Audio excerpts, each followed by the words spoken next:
Let's get this out of the way. You're not as in control as you think. You think you chose the jumbo popcorn. You think you pressed the elevator button and made something happen. But what if I told you, most of your decisions were already preloaded into the environment, like hidden cheat codes designed to make you act a certain way without realizing it?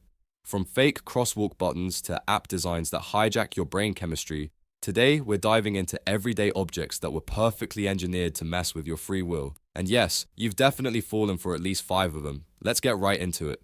Number 10. Apps that weaponize your dopamine. Let's end with the one object you're probably staring at right now, your phone. It's not a tool, it's a slot machine in your pocket, fine-tuned to hijack your biology. Social media apps are designed to weaponize dopamine, that feel-good brain chemical, through unpredictable rewards. You don't get likes or notifications at regular intervals. You get them randomly, like a lab rat waiting for a pellet. That unpredictability, it makes you check more often. Scrolling through TikTok or Instagram, that's not boredom. That's an algorithm measuring your every pause and swipe to keep you on the app longer. It's called variable reinforcement, and it's one of the most addictive psychological tricks ever discovered. Even the color red is used in notifications for a reason. It signals urgency and danger. Your brain is hardwired to look. That red dot might as well say, someone might hate you. And now you're checking your phone mid-conversation. Want to take a break? Good luck. Autoplay, infinite scroll, and push notifications all work together to make sure you don't stop. Because the longer you stay, the more ads you see. And your attention, that's the product. Basically, your phone is less of a communication tool and more of a very friendly parasite. And we all downloaded it willingly. Number 9. Buttons that don't do anything. Ever press a crosswalk button and feel powerful? Like you're commanding traffic with the sheer force of your thumb. Hate to break it to you, but that button's probably a placebo. In many cities, crosswalk buttons have been deactivated for years, especially in busy or pre-timed intersections. But the buttons are still there and still beep because people feel better when they think they're in control. It's called illusory agency, and your brain loves it. Elevator closed door buttons, often fake. Thermostats in office buildings, sometimes not even connected to anything. It's psychological window dressing, props for adults who like to feel involved in the process of their own manipulation. These placebo interfaces aren't just harmless quirks, they're control theater. They make you feel like you're doing something useful while the system quietly ignores your input. But here's the kicker, they work. Even knowing the button is fake, people still feel calmer after pressing it. It's the emotional equivalent of hitting a save button in life, even if it saves absolutely nothing. So next time you're frantically pressing that button at a crosswalk, just know you're playing a grown-up game of pretend. Number 8. Supermarket layouts designed to trap you. Ever pop into a grocery store for one thing and leave with half a cart of stuff you didn't know you wanted? Yeah, that wasn't your lack of willpower. That was deliberate architectural sabotage. Supermarkets are labyrinths with a purpose. Essentials like milk, eggs, and bread are always placed as far from the entrance as possible. Why? So you have to walk through half the store, past shiny displays of cookies, candles, and seasonal nonsense that whisper, treat yourself as you pass. Even the product placement on shelves is part of the manipulation. The most profitable items are never at the top or bottom. They're at eye level, especially kids' eye level. That's why your child somehow always spots the sugar-coated cartoon cereal you swore didn't exist on your shopping list. End of aisle, sale displays. Usually just regular priced items with big signs and better lighting. Free samples, a tactic to make you feel obligated to buy the thing you just ate for free. They gave you a toothpick of cheddar, and now you're holding a $14 block of cheese like it's a sacred family heirloom. Even the floor tiles near high margin areas are sometimes designed to slow your cart down, making you linger longer. That's right, the floor's in on it too. So next time you wander out of the store wondering how frozen waffles and 5 candles cost $76, remember, you got hustled by the produce aisle. Number 7. Mirrors that manipulate. Mirrors are supposed to reflect reality, right? Wrong. In some changing rooms, they reflect a better-looking lie. Retailers have been caught using trick mirrors, slightly angled or subtly warped, to make shoppers appear taller, slimmer, or more symmetrical. Add flattering lighting and bam, you're a model. Until you get home, that is, and realize your perfect fit jeans fit like betrayal. Even lighting plays into it. Cool lighting makes you look sharper. Warm lighting softens flaws.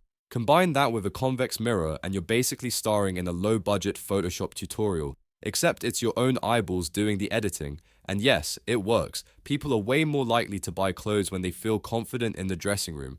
That confidence boost, engineered, that emotional crash afterward, not refundable. Some places even use subtle scent diffusers and background music to amplify the "you look amazing" illusion. You walk out thinking you've never looked better because the room told you so. So if you've ever bought something that mysteriously turned hideous by the time you got home, it wasn't you. It was the mirror playing psychological cosplay. Number 6. Chairs that shame. Let's talk about hostile design, more specifically, anti-sitting architecture. You know those benches with extra armrests in weird places? Or those slanted seats that somehow make sitting feel like a punishment? Yeah, not an accident. Cities install these features to discourage loitering, especially from people experiencing homelessness. It's called defensive design, and it's as dystopian as it sounds. These benches aren't built for comfort. They're built for 10-minute breaks max before your spine files a complaint. But it's not just public benches. Look around airports, train stations, even malls. You'll find sloped seats, single-person dividers, and weirdly sharp angles designed to scream, "Sit here, but don't get too comfortable." Some places even use temperature-sensitive surfaces that get too cold or hot depending on the time of day, just to keep people moving. Yes, we're literally heating benches into compliance now. The irony? These spaces are marketed as public, but they're engineered to exclude. If a chair makes you feel like a guilty trespasser, it's doing its job. So next time you sit down and feel vaguely judged by your seat, congratulations, you've been shamed by furniture. Number 5. Music that controls your wallet. You ever walk into a store and suddenly feel like spending money on throw pillows you definitely don't need? Blame the music. That gentle jazz or upbeat indie pop isn't there for vibes, it's corporate mind control.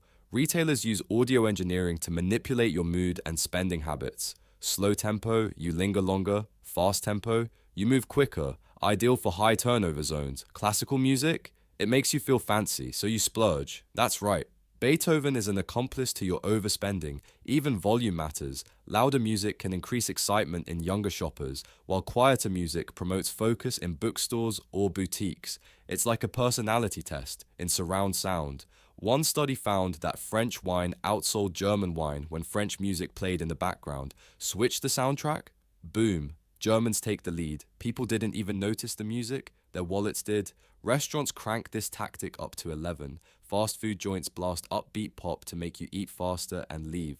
High-end spots play smooth jazz so you feel justified paying $32 for 3 gnocchi. You're not vibing, you're being programmed. So next time you catch yourself humming along while casually maxing out your credit card, remember, that wasn't a coincidence. That was a well-planned auditory ambush. Number 4, flooring that nudges you. Ever noticed how floor patterns subtly change near escalators, staircases, or exits? Maybe the tiles get narrower, maybe the colors shift, maybe it just feels weird. That's not bad design, that's behavioral geometry in action. Certain floor textures and patterns are intentionally used to influence walking speed, direction, and even body language. For example, high contrast stripes or rough textures near escalators make you instinctively slow down and watch your step, even if there's no real danger. Hospitals use this all the time. Changing tile patterns before an intersection can pause a person just long enough to avoid collisions. Airports do it too, especially in customs areas where they want to slow foot traffic for processing without yelling "slow down" through a megaphone. Even casinos use soft carpet and confusing floor patterns to keep people walking in circles. If you've ever struggled to find the bathroom in a casino, just know that was not your mistake. These floors aren't floors, they're mood manipulators, disguised as architecture. Your feet don't know it, but your brain does. Something's off, so you act accordingly. Basically, you're being herded like a well-dressed sheep by linoleum. Number 3, crosswalk buttons that do nothing. Ah yes, the noble crosswalk button. You see it, you push it, you wait, you push it again, just in case. You're not alone.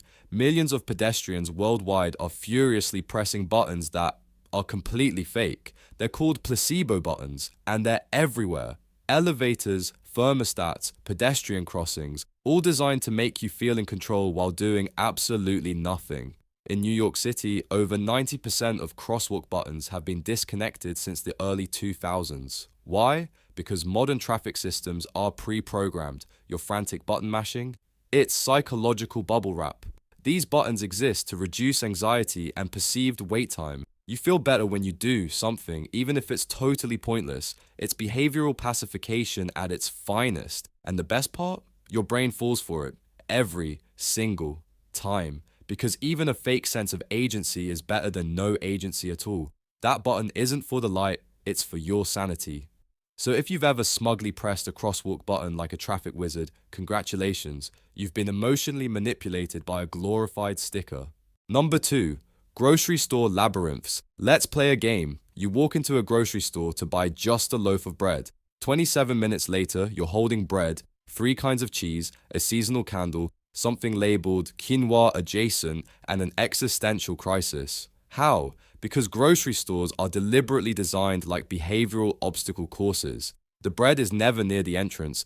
No, it's halfway across the building, buried behind a maze of impulse zones designed to break your will and lighten your wallet. You want milk? You'll pass 20 snack aisles first. It's not a coincidence, it's science. Store layouts follow a psychology principle called the Gruen effect, where you enter with a goal but then get distracted by shiny, colorful, carefully placed nonsense. It's like cognitive whiplash meets capitalism. And those carts? Too big on purpose. The bigger your cart, the emptier it feels, which makes you subconsciously want to fill it more. Empty cart, ibaatu, you're slacking. Full cart equals hunter-gatherer success. Even the lighting, the temperature, the floor tiles, all designed to keep you moving slowly, slightly hungry, and a little too entertained by the free cheese samples. It's basically a casino, but instead of poker chips, you lose your dignity to pre-cut watermelon. So next time you leave the store with 15 mystery items and a vague sense of defeat, that wasn't bad planning, that was elite level environmental manipulation. Number 1, door handles that judge. You walk up to a door, it looks normal, handle, frame, maybe a window, but then it doesn't move. You push, it doesn't budge, you pull, still nothing.